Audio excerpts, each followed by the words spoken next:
And he's a man of courage, of conviction, and of decency, and also the 4-time winner of Beard of the Year. They don't hand that award out to anybody.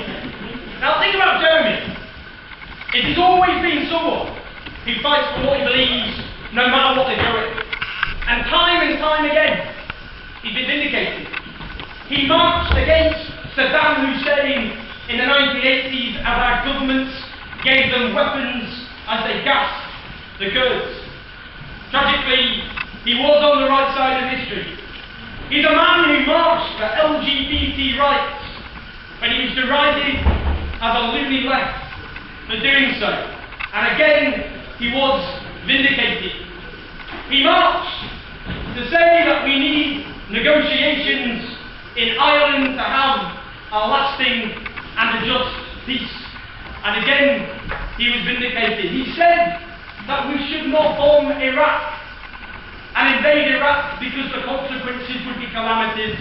And again, he was vindicated. But each time, he was up against people who demonised him and derided him and attacked him and threw all the sorts of dirt and muck you can imagine at him in the mainstream media, and how he towers above every single one of his detractors. Now, I think that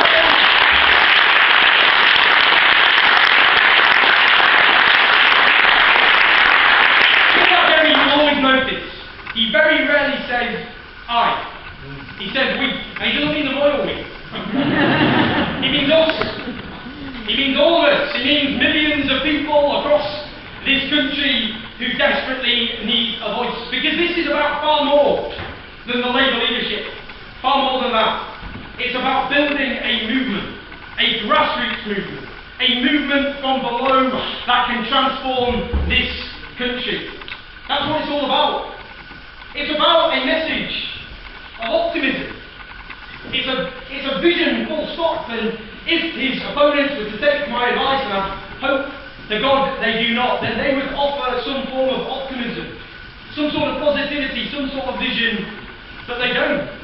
And for a long time, people like us who've been derided for being on the fringes, isolated, but look at us now. We are at the centre of British politics. We're the ones setting the agenda. We're the ones that everybody all across this country, their eyes are set on this growing grassroots movement. Because for a long time the left was attacked for just having slogans, for knowing what it was against but not knowing what it was for, being against the guts, against privatisation, against this, that and the other. But look at us now. Look at the campaign he's running. A campaign putting issues on the agenda. A national education service to support that basic right, that basic need, an educated society for all as a basic right, not a privilege. To abolish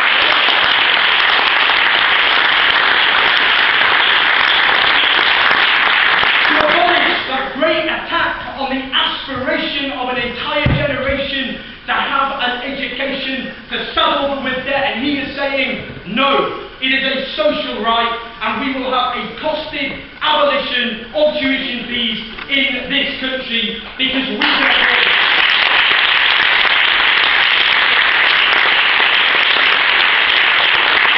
And the end of quantitative easing, which just goes into the bank balances of these banks that plunged this country into economic disaster, that we use it to modernise our infrastructure, to build the skilled jobs of this country and build a different sort of society. A public investment bank at the heart of a new economic strategy that throws away the austerity which we are told we are to face for a generation, if not forever.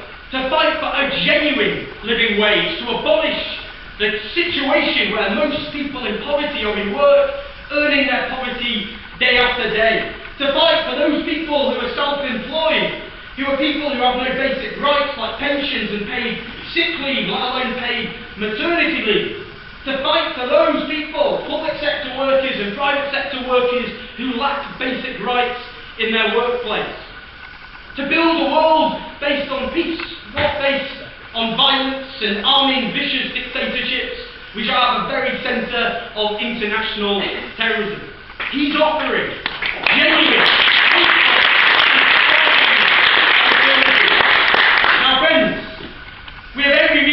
optimistic. Because whatever happens on September the 12th, we've already won. The left is back.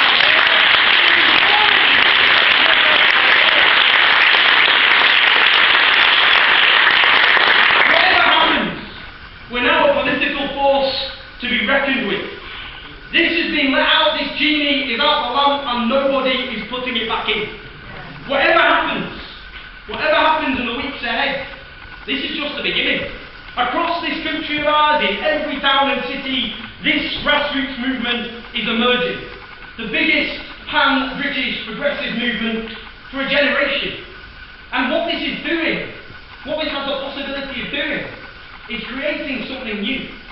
That whatever happens after September the 12th, that we use that momentum to go into every single community in this country and give people who need hope the hope that they've been desperately hungering for so long.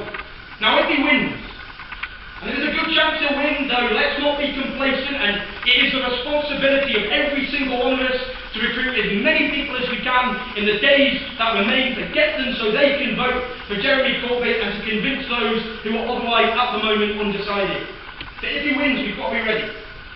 Because they're already throwing a lot at him. But it will be like nothing compared to what they throw at him after September the 12th. We've got to be ready for that. Now, the whole point about this not just being about Jeremy Corbyn, that he's not him on the ballot paper. It's all of us. It's our movement on the ballot paper. It's the future of everything we believe in. And they will want to make an example of us. They will want to make it a catastrophic failure so that it is never dared to be repeated ever again. You can see them panicking now, and often it is quite an inspiring sight to see. There will be retribution, and within the media itself there will be very, very few friends. And I will be, as ever, a lone voice.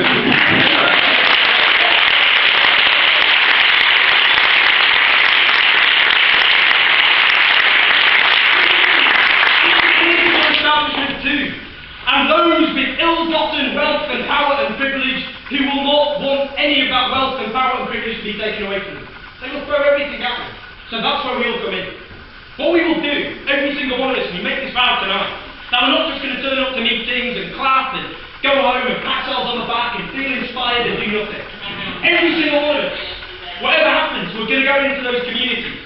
We're going to start on September the 13th, the biggest registration drive to get every single person registered to vote that this country has ever seen. We will go out.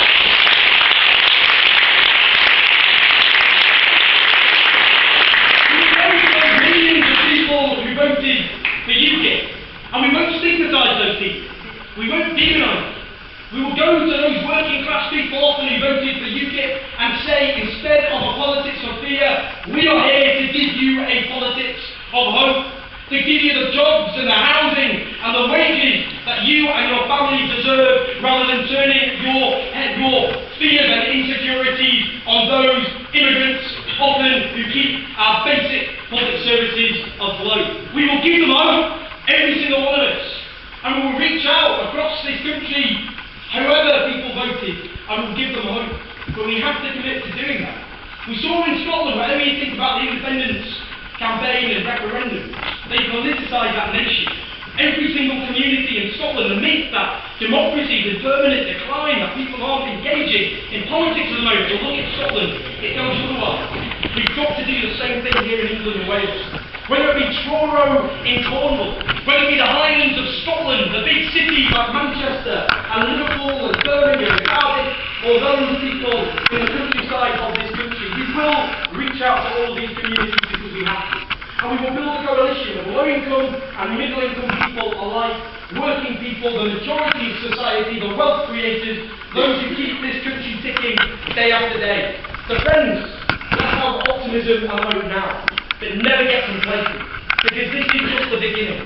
It is a historic moment. Bottle this moment up and take the hope and inspiration I hope all of us have tonight and take it out into your community and get ready. Get ready to organise. Get ready to back up Jeremy Corbyn if he takes power and takes the leadership of the Labour Party and prepared to build that movement, and if he does not, we've still won, and we will build a grassroots movement which in time will be invincible. So let's have hope, let's have determination, let's have inspiration, let's get elected, and whatever we do, let's build the biggest progressive political movement that this country has ever seen, and build a country based on hope that gives all the people of this country a future worth fighting for. Let's do it.